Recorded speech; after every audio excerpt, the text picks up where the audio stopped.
आप मुझे तू क्यों बोल रहे হ্যাঁ तू क्यों बोल रहे हैं मुझे क्या बोल रहे हो এই ভিডিওটা ঘুরতে ঘুরতে বিএসএফ হেডকোয়ার্টার পর্যন্ত চলে গেছে। সে আমাকে পরে বলতে যে প্লিজ ভিডিও ডিলিট করো, তোমার ক্যাপশনে লেখা যে BSF does not know the process. Indian এক বিএসএফ জওয়ানের সাথে আপনার বেশ একটা ছোট্টখাটো বাকবিতণ্ডা আমরা দেখেছিলাম। ওইখানে আমরা যে কথাগুলো শুনেছি মেবি আপনাকে সে তুই বা তুমি করে বলেছিল এবং আপনি এটাতে রিয়্যাক্ট করেছিলেন। ঘটনাটা আসলে কী হয়েছিল আমরা একটু ছোট্ট করে জানতে চাই।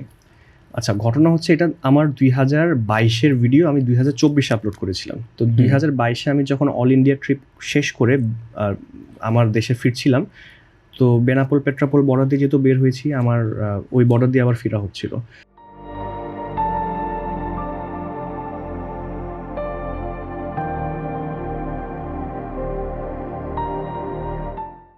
তো ইন্ডিয়ান সাইডে পেট্রাপোল সাইডে আমি যখন আসবো মানে ব্যাক করতেছি, তখন হচ্ছে অ্যাজ পার রুলস আমাদের কী করতে হবে, আমাদের ইমিগ্রেশন করতে হবে, তারপর কাস্টমস। আমরা যখন হেঁটে পারাপার হই তখনও কিন্তু আমাদের আগে ইমিগ্রেশন হয়, তারপর কাস্টমস হয়।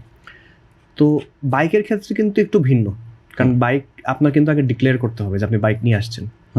সো বাইক যখন আপনি ডিক্লেয়ার করবেন যে বাইক নিয়ে আসছেন, স্বাভাবিকভাবে আমি বাইক নিয়ে তো আর লাইনে দাঁড়ানো সম্ভব না। ধরেন হয়তো বা যারা বাই রোড বাংলাদেশ থেকে ইন্ডিয়া যাচ্ছে বা ইন্ডিয়া থেকে বাংলাদেশ যাচ্ছে, আমরা জানি যে এখানে কিছু সিরিয়াল মেনটেন করতে হয় ইমিগ্রেশনের জন্য।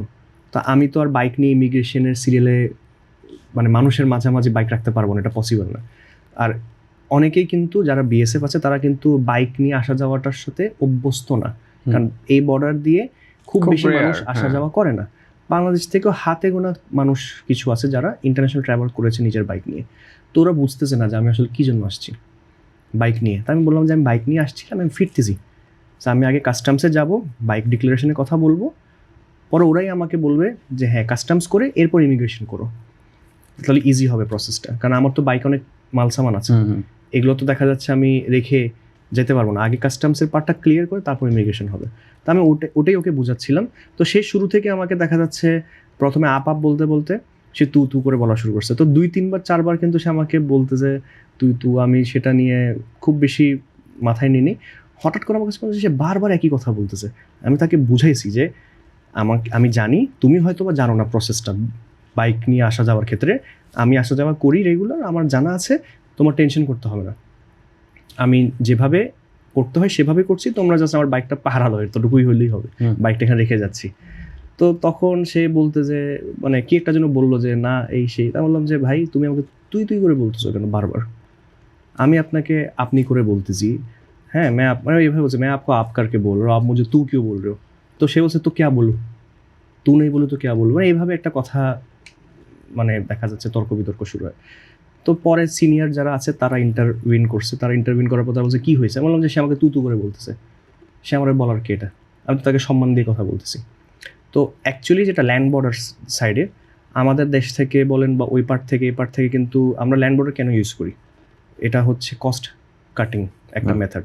বাই এয়ার যাওয়া হচ্ছে এক্সপেন্সিভ, তুলনামূলক বাই রোড ক্রসটা যেটা আমাদের সব দিকে ইন্ডিয়া, আমরা দেখা যাচ্ছে কস্ট কাট করার জন্য বাই রোড যাওয়ার চেষ্টা করি। তো এই বাই রোড যাওয়ার ক্ষেত্রে দেখা যাচ্ছে অনেক ধরনের মানুষই তো আসা যাওয়া করে, বিভিন্ন ব্যাকগ্রাউন্ড থেকে, বিভিন্ন ক্লাসের। তো আনফর্চুনেটলি ইন্ডিয়ান সাইডে যারা আছে তারা সবাইকে একইভাবে ট্রিট করে, একই ক্লাসের ধরে। তো এটা হচ্ছে একটা মানে নেগেটিভ সাইড আমাদের, আমি যেটা মনে করি যে সবাইকে আমরা যখন দেখা যাচ্ছে আমরা ইন্ডিয়া যাচ্ছি, আমরা সবাই দেখা যাচ্ছে চেষ্টা করি একটু তাড়াতাড়ি যাওয়ার, তাড়াহুড়া করার, রুলস ব্রেক করার চেষ্টা করি, বা আমরা মাঝে মধ্যে একটু ঘুষ খাওয়াই যেন একটু আমাকে লাইনটা তাড়াতাড়ি পার করে দাও। তো এই অভ্যাসগুলো দেখা যাচ্ছে আমরাও কিছুটা করেছি নষ্ট, আর ওরাও অভ্যস্ত হয়ে গেছে, এবং এই কারণে ওরা সবাইকে ওই তু মানে বলে অভ্যস্ত হয়ে গেছে, আমাদের সবাইকে একইভাবে ট্রিট করে। তো আমি তখন বললাম যে সবাইকে তো এক ভাবলে হবে না, আমি তো রাস্তা থেকে উঠে আসিনি। হ্যাঁ, তোমার বুঝতে হবে সবার সাথে কিভাবে কথা বলতে। আমি একজন ইন্টারন্যাশনাল ট্যুরিস্ট, তোমার দেশে আমি একজন ফরেনার, তোমার মিনিমাম প্রোটোকল মেনটেন করতে হবে কথা বলার। তো এই জিনিসটাই আমি তাকে বোঝাই বলছি আর কি বেসিক্যালি। তো এটা নিয়ে আসলে ঝামেলাটা হয়েছে। আর পরে যারা আমি ইমিগ্রেশন কাস্টমস করে আসছি, আমার কাছেও মনে হচ্ছে না আমি একটু বেশি বলে ফেলছি, কারণ সে নিশ্চয়ই ঝাড়ি খেয়েছে সিনিয়রদের কাছ থেকে। পরে বললাম যে আমি ওরা বললাম যে আচ্ছা বাদ দাও, আমি একটু বেশি করে ফেলছি, এইটাই আর কিছু না। পরে আমাদের বন্ধুত্ব হয়ে গেছে। বাট আনফর্চুনেটলি কী হয়েছে, এই ভিডিওটা এত ভিউজ হয়েছে, এই ভিডিওটা ঘুরতে ঘুরতে বিএসএফ হেডকোয়ার্টার পর্যন্ত চলে গেছে, যেটা আমার জানা ছিল না। তো আমাকে হঠাৎ করে এই ছেলে কেমনে কেমনে খুঁজে বের করছে ইনস্টাগ্রামে, যে বিএসএফ জওয়ান যে ছিল, সে আমাকে পরে বলতে যে প্লিজ ভিডিও ডিলিট করো, তোমার ক্যাপশনে লেখা যে BSF does not know the process, তো তুমি এটা পুরো বিএসএফকে বলতেছো, আমার ভুল হলে তুমি আমাকে বলো, কিন্তু তুমি বিএসএফ লিখে দিচ্ছ, এখানে ঝামেলাটা হয়ে গেছে, আমার তো চাকরি নেটা নেই। তা আমি বললাম দেখো ভিডিওটা ডিলিট করতে পারবো না, তা আমি থাম্বনেলটা চেঞ্জ করে দিচ্ছি, Caption thumbnail একটু কিছুটা চেঞ্জ করে দিচ্ছি। তো আমি পরে কিছুটা চেঞ্জ করে দিলাম আর কি। তো পরে বুঝতে পারছি না এটা মোটামুটি বিএসএফ হেডকোয়ার্টার পর্যন্ত গেছে এবং এটা ওরা আমলে নিছে। এরপর যতবার আমি ল্যান্ড বর্ডার ক্রস করছি আমি কাউকে তু বলে মানে বরং স্যার বলে বলে ডাকতেছে, তু তো বলেই না, স্যার স্যার বলতেছে। এখন হয় এটার এফেক্ট, অথবা একটা কন্টিনিউশন ওদের হয়তো বা কোনো ট্রেনিংয়ের মাধ্যমে হয়েছে, যে কোনো কারণে হতে পারে, বাট আমি পরে আর এক্সপিরিয়েন্সটা পাইনি।